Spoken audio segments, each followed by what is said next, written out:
నమస్తే అండి. ఈరోజు నేను పండుమిర్చి టమాటా పచ్చడి చేస్తున్నానండి. ఇది చాలా టేస్టీగా ఉంటుంది. 3-4 నెలలు నిల్వ ఉంటుందండి. ఫ్రిడ్జ్లో పెట్టుకుంటే ఒక 5-6 నెలలు ఉంటుందండి. చూడండి, ముందు కడాయి పెట్టుకున్నాను. ముందు ఆవాలండి 2 టేబుల్ స్పూన్లు అండి.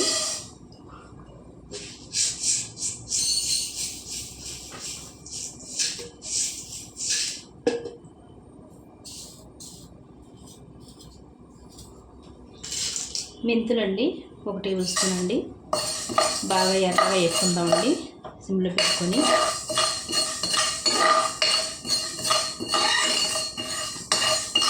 ఈ కొలతలు పక్కా చెప్తాను నేను.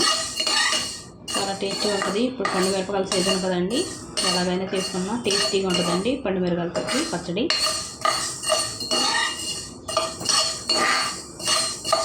బాగా ఎర్రగా వేసుకుందామండి, మాడకుండా వేసుకోవాలి, కలుపుకుంటాం ఇలాగా.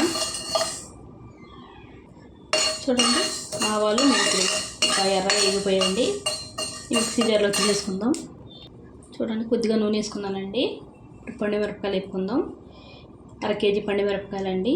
కేజీ టమాటాలకి 1/2 కేజీ పండుమిరపకాయలండి. శుభ్రంగా కడిగేసి ఆరబెట్టుకొని ముక్కలు చేసి పెట్టుకున్నానండి. కొద్దిగా వేసుకుందామండి.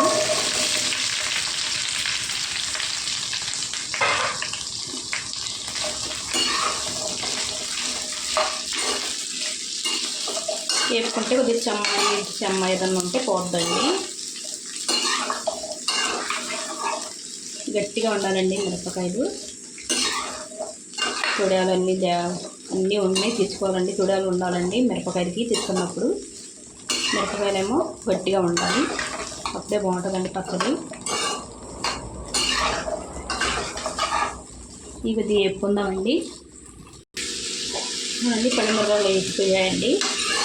ఈ ఒకంలో తీసేసుకుందామండి. తీసుకొని చల్లారి పెట్టుకుందాం.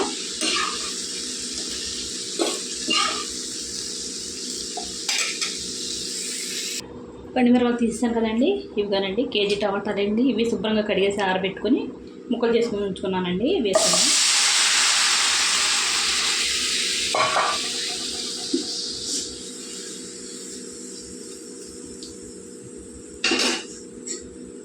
చూడండి, 100 గ్రాముల చింతపండు అండి.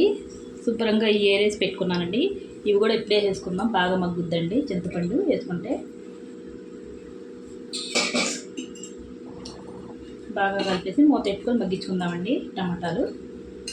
ఇందులో ఏం నూనె వేయాల్సిన అవసరం లేదండి, వేయక్కర్లేదండి నూనె.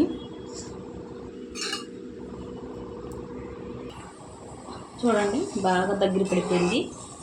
చింతపండు కూడా బాగా మగ్గిపోయింది చూడండి, మెత్తగాని.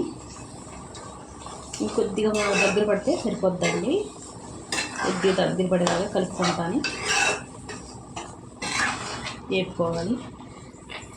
చూడండి, టమాటాలు దగ్గర కంటే ఎగిపోయాయండి. స్టవ్ కట్టేసి చల్లారి పెట్టుకుందాం. చూడండి, మెంతులు ఉన్నాయి కదండి, పౌడర్ చేసుకుందాం. చూడండి, పౌడర్ చేసేసుకున్నాను. ఇందులో ఇప్పుడు మనం పండుమిరపకాయలు వేసుకుందామండి. కొద్దిగా వేసుకుందామండి. 2 సార్లు చేసుకొని మనం పండుమిరపకాయలు వేసేసుకుందాం.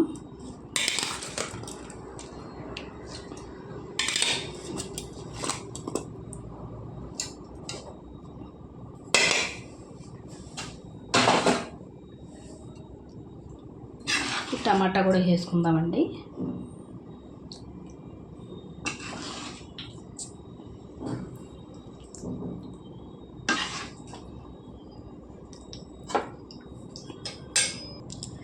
ఉప్పు అండి 100 గ్రాములు అండి. మనం చూసుకొని వేసుకోవాలండి. 100 గ్రాములు ఇందులో పెట్టేద్దండి. ఇంకా మొత్తం అంతా తాలింపు పెట్టుకున్న తర్వాత చూసుకుందాం. ఉప్పు సరిపోతే వేసుకుందాం. 2 సార్లు కదండి, సగం ఇప్పుడు వేసుకుందాం, సగం తర్వాత వేసుకుందాం.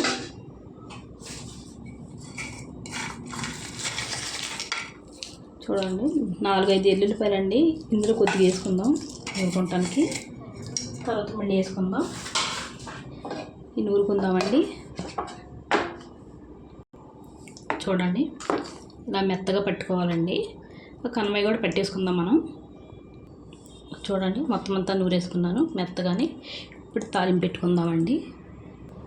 చూడండి, తాలింపు పెట్టుకుందాం. పచ్చడి ఆయిల్ వేసుకుంటున్నానండి.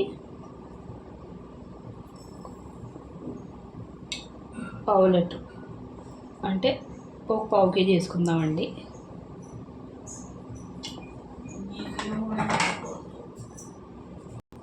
చూడండి నూనె వేడెక్కిందండి. ఇప్పుడు ఆవాలు మెంతులు వేసుకుందాం.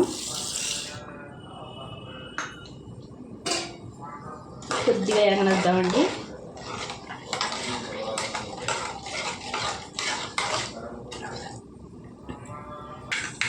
ఎండుమిరపకాయలు వేసుకుందామండి.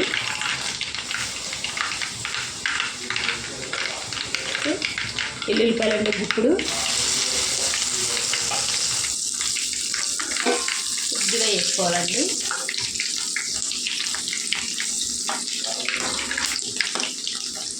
మరి ఎక్కువ అవసరం లేదండి, కొద్దిగా ఎగితే సరిపోతాయి ఎల్లుల్లిపాయలు. ఏం వేయట్లేదండి, నేను చాలా సింపుల్గా తాలింపు చేస్తున్నాను. కొద్దిగా ఇంగువ వేసుకుందామండి. స్టవ్ కట్టేసాను.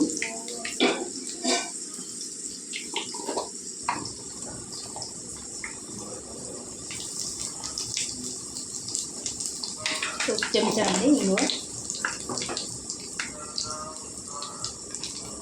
నేను ఒక 100 గ్రాములకు తక్కువ వేసానండి. ఉప్పు కొద్దిగా తీసానండి, ఇది తీసేసాను. ఉప్పు ఎక్కువ తినేవాళ్ళు ఇది కూడా వేసేసుకోవచ్చండి. ఇప్పుడు పచ్చడి ఇందులో వేసేసుకుందామండి తాలింపులోకి.